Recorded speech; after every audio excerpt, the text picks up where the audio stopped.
Hey, my name's Caleb Quanbeck. We're here with Ride BMX, and I'm going to teach you how to nose wheelie. The first thing you want to do when you're learning to nose wheelie is to find a crack or a parking space, something to with a starting point and a destination. When you roll up to your crack or your parking space, you want to lean back away from your handlebars and then kind of lunge your body forward to pull up that back end. It's going to be hard to pull it up at first, definitely, especially if you're a smaller guy. But you want to almost lock your knees at first till you get to the actual balance point. And once you know that you're not going to flip over or your back end's not going to drop, you can start to use your upper body and almost bob to help balance it. And your knees. Using your knees takes a little bit of time. That'll come later. You'll almost just develop it and start doing it.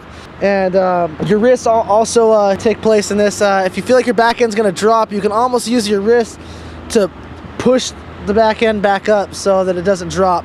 That goes for even if you're to flip over, you can use your wrist to push it back down.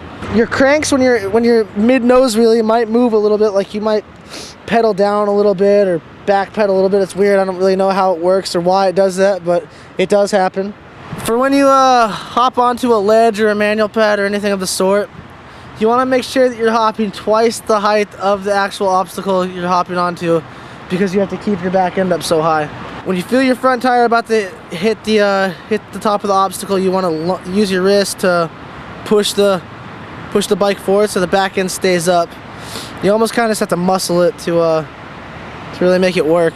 And then from there, it's really the same thing all the way across the pad that you're nose wheeling.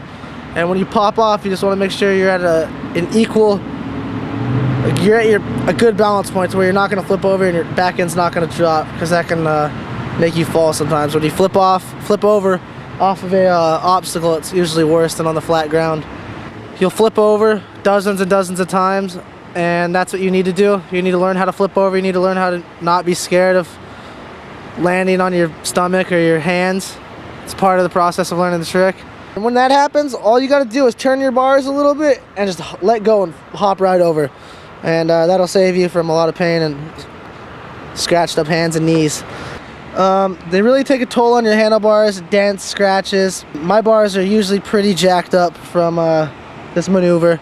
Once you can learn them on flat ground, you can do them on ledges and other obstacles. And the more you do them, the better you'll get at them. Okay?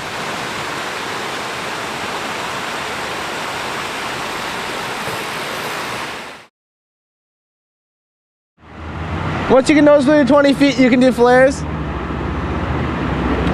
Is that true? If you do crack, you can definitely nose wheel it.